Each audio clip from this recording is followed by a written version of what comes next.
बिस्मिल्लाहिर्रहमानिर्रहीम अस्सलाम वालेकुम नाज़रीन, मैं हूं बकर खान। आप देख रहे हैं बिग न्यूज़ का प्रोग्राम बिग टॉक्स। आज हम बात करेंगे सदर मुमलिकत डॉक्टर आरिफ अलवी की। इस्लामाबाद सदर मुमलिकत डॉक्टर आरिफ अलवी ने कहा है कि जल्द अच्छी खबर आने वाली है। सियासी मुफाहमत और तमाम फ़रक़ीन एक छत तले जमा हो, ये अब नामुमकिन नहीं। कोशिश है मसाइल का हल मुज़ाकरात से ही निकल आए। आपस में गुफ्तगू के लिए मेरे दरवाजे खुले हैं, कुछ लो और कुछ दो की बुनियाद पर मामले को निपटाना चाहिए। इलेक्शन के बाद जो भी पार्टी जीते उसे मैंडेट लेकर आना चाहिए। इंतखाबात मुल्क की बहरानों से निकलने का बेहतरीन हल है। सियासतदानों के दरमियान इलेक्शन के हवाले से बातचीत होनी चाहिए।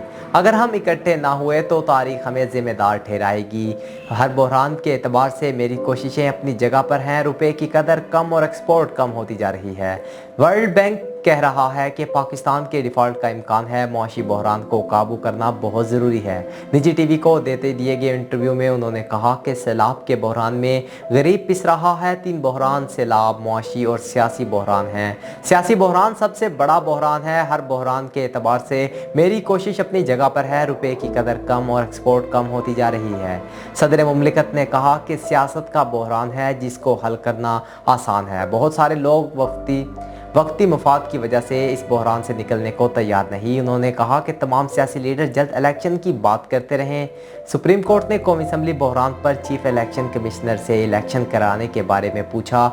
इलेक्शन कमीशन ने कहा था 7 माह लगेंगे। उन्होंने कहा कि सियासतदानों के दरमियान इलेक्शन के हवाले से बातचीत होनी चाहिए।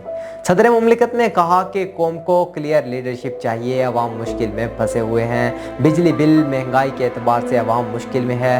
हुकूमत अपनी तरफ से मेहनत कर रही है। और डॉक्टर आरिफ अलवी ने कहा कि आइन के एतबार से स्टेक होल्डर से बातचीत कर सकता हूँ। सब मिलकर किसी चीज़ पर इतफाक़ करेंगे। मुझे डर है कहीं मुआशी बहरान इस नहज पर ना पहुँच जाए, अवाम सड़कों पर ना आ जाए। उन्होंने कहा कि इलेक्शन में अब चंद माह का फ़र्क रह गया है। आपस में गुफ्तगू के लिए मेरे दरवाजे खुले हैं। कुछ लो और कुछ दो की बुनियाद पर मामले को निपटाना चाहिए। इलेक्शन के बाद जो भी पार्टी जीते इसे मैंडेट लेकर आना चाहिए। हर धर्मी से मुल्क का नुकसान होगा। अना पर काबू पा लें तो हम 100% पर ये काम कर सकते हैं। सैलाब को ठीक करने के लिए तो पैसे की ज़रूरत है। सियासी जमातों को आपस में बिठाना सिर्फ सोच की बात है। अगर हम इकट्ठे ना हुए तो तारीख हमें जिम्मेदार ठहराएगी।